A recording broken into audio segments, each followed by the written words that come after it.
India गठबंधन के नेता अखिलेश यादव और राहुल गांधी ने कहा है कि हमारी इंडिया गठबंधन की सरकार बनेगी तो आटा फ्री और डाटा फ्री मिलेगा और 10 किलो अनाज देने का काम करेंगे। बताओ आप इस बात को गांव गांव पहुंचाओगे कि नहीं? जुल्म और ज्यादती बढ़ रही है। और आखिरी बात कहूंगा, क्योंकि हमारे महबूब नेता आदरणीय अखिलेश जी आने वाले हैं, उनकी रैली में भीड़ भी नहीं है और हमारे जिला अध्यक्ष जी इतनी सादगी से कंट्रोल कर रहे हैं, लेकिन फिर भी ये हुजूम रुक नहीं रहा है। ये अंतर है। वहां उनकी रैली में भीड़ ही नहीं आ रही है, हेलीकॉप्टर पे हेलीकॉप्टर घूम रहा है। और इधर उत्तर प्रदेश में एक अकेला नेता किसानों नौजवानों की आवाज, संविधान रक्षक खेमे का नायक अखिलेश यादव की भीड़ में वहां कोई हुजूम ऐसा नहीं है जो रोकने से रुक जाए। इसलिए मैं आपको बधाई देना चाहता हूं और आखिर में गुजारिश करूंगा, संविधान बचेगा तो हमारी शिक्षा बचेगी। याद रखना, ये लोग जो नारा देते थे पढ़ेगा इंडिया तभी तो बढ़ेगा इंडिया, बताओ गरीब आदमी आजकल पढ़ाई कर सकता है क्या? स्कूल की फीस महंगी हुई कि नहीं? और नौकरी करने की तैयारी करो तो पेपर ही लीक हो जा रहा है। जो सरकार वीक है उसका सारा पेपर लीक है। जोर से बोलिए, जो सरकार वीक है उसका सारा पेपर लीक है। बताओ नौजवानों, इस लीक सरकार को बदल दोगे कि नहीं बदलोगे? इसलिए नौजवानों, आपके भविष्य से खिलवाड़ हुआ है और हर जाति और हर धर्म के लोगों, एक बात आखिर में कहूंगा, गांव में जब फसल पक जाती है, सम्मानित मंच, बहुत सम्मानित बड़े बूढ़े बुजुर्ग आदरणीय नेता बैठे हुए हैं, गांव में जब गेहूं की फसल पक जाती है तो कभी कभी दुर्घटना से उसमें आग लग जाती है। बताओ गांव के लोगों, वो आग किसी का जाति और धर्म देखती है क्या? खेत की मेड़ देखती है क्या? जो आग के लपट में आता है उसको जला देती है कि नहीं जलाती है? बताओ, अगर संविधान नहीं रहेगा तो पीडीए बचेगा क्या? बताओ, संविधान नहीं रहेगा तो शिक्षा बचेगी क्या? बताओ, संविधान नहीं रहेगा तो हमारे आपका अधिकार बचेगा क्या? गांव वाले लोग आग बुझाने के लिए दौड़ पड़ते हैं। एक आखिरी में किस्सा सुनाता हूँ। एक पेड़ पर बहुत सारे पक्षी रहा करते थे, उस पेड़ पर आग लग गई तो सारे पक्षी उड़ने लगे, थोड़े से पक्षी बच गए।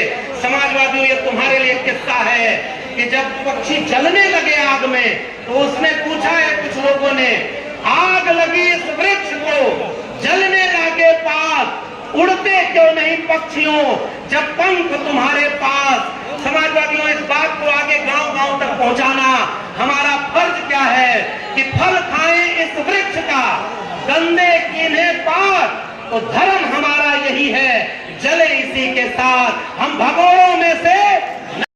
उन्होंने कहा कि इस इलाके में भी बहुत तरह के सामंती लोगों का दबदबा हुआ करता था और जो आपके यहाँ के इंडिया गठबंधन के प्रत्याशी हैं, 2-3 दशकों में मजलूमों की, वंचितों शोषितों की लड़ाई लड़ करके इस बस्ती का माहौल बदल देने वाले नेता आदरणीय राम प्रसाद चौधरी जी इसके प्रत्याशी हैं।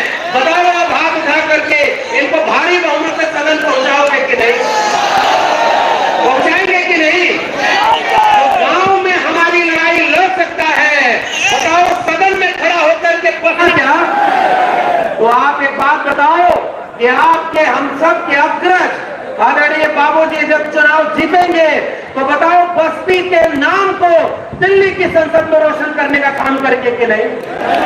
इसलिए मैं आप सबसे गुजारिश करने आया हूं कि एक तरफ वो लोग हैं जो संविधान बदलने की बात करते हैं और दूसरी तरफ इंडिया गठबंधन के लोग हैं जो संविधान बचाने की बात करते हैं। और हमें फक्र है, नाज है कि हमारे नेता और इस देश में समाजवाद के आंदोलन के प्रणेता आदरणीय अखिलेश यादव हैं। मैं जब नौकरी से निकाला गया तो मैं जब पहली बार मिलने गया तो उन्होंने कहा कि जाओ शेर अब आजाद हो गया, अब इस समाजवाद की लड़ाई को गांव गांव पहुंचाने की जरूरत है।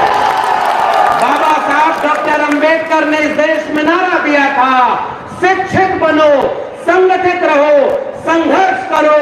आज मैं आपके बीच में एक नारा देना चाहता हूं, पढ़ाई करो, लिखाई करो और हर तरह के जुल्म के खिलाफ लड़ाई करो।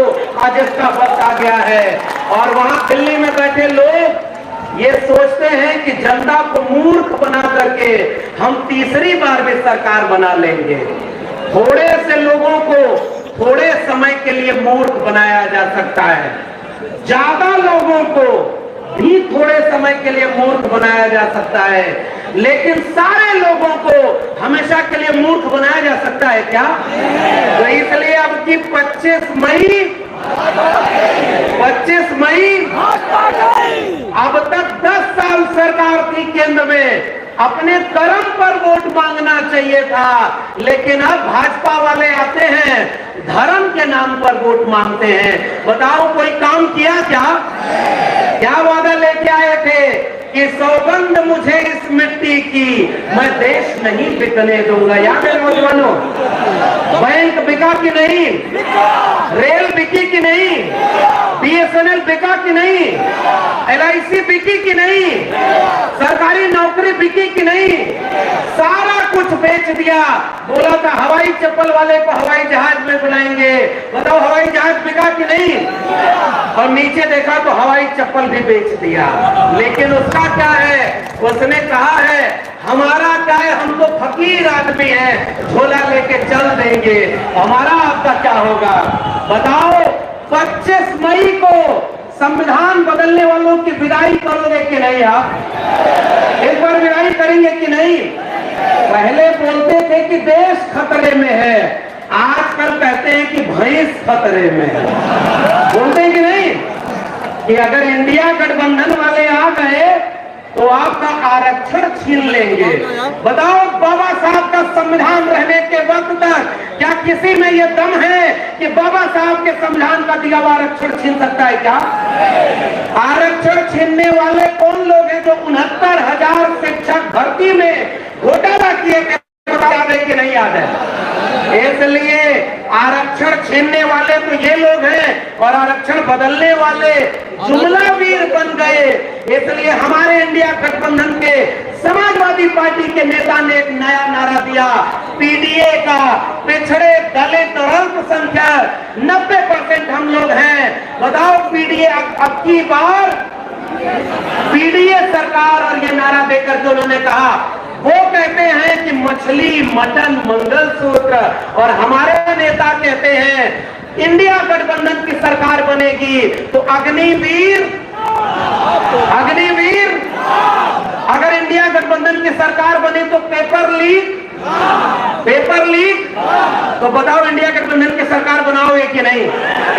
महिलाओं को 1 लाख रुपए सालाना देने का काम का वादा किया है कांग्रेस पार्टी ने, और हम समाजवादी लोग हैं। मैं याद करना चाहता हूं इस मंच से डॉक्टर राम मनोहर लोहिया को, डॉक्टर बाबा साहब अम्बेडकर को 1956 में दोनों मिलकर के एक नया भारत बनाना चाहते थे। और समाजवादियों, ये लाल रंग की टोपी क्रांति का प्रतीक है, ये लाल रंग इंकलाब का प्रतीक है। और आज आपके समाजवादी लोगों, आपके ऊपर कर्जा है बाबा साहब डॉक्टर अम्बेडकर का संविधान बचाने का, आपके ऊपर कर्जा है डॉक्टर लोहिया का समाजवाद बचाने का, जिसका नारा हुआ करता था रोटी कपड़ा सस्ती हो और दवा पढ़ाई मुफ्ती हो। जो जमीन को जोते बोए वो जमीन का मालिक होए, राष्ट्रपति का बेटा हो या चपरासी की हो संतान, टाटा बिरला गरीब का बेटा, सबको शिक्षा एक समान, सबको शिक्षा सबको काम, वरना होगी नींद हराम। सबको शिक्षा दे न सके जो, वो सरकार निकम्मी है। सबको नौकरी दे न सके जो, वो सरकार निकम्मी है। और जो सरकार निकम्मी है वो सरकार, जोर से बोलिए, वो सरकार। तो बताओ इस बार अग्निवीर को खत्म करने के लिए साइकिल की बटन दबेगी कि नहीं दबेगी?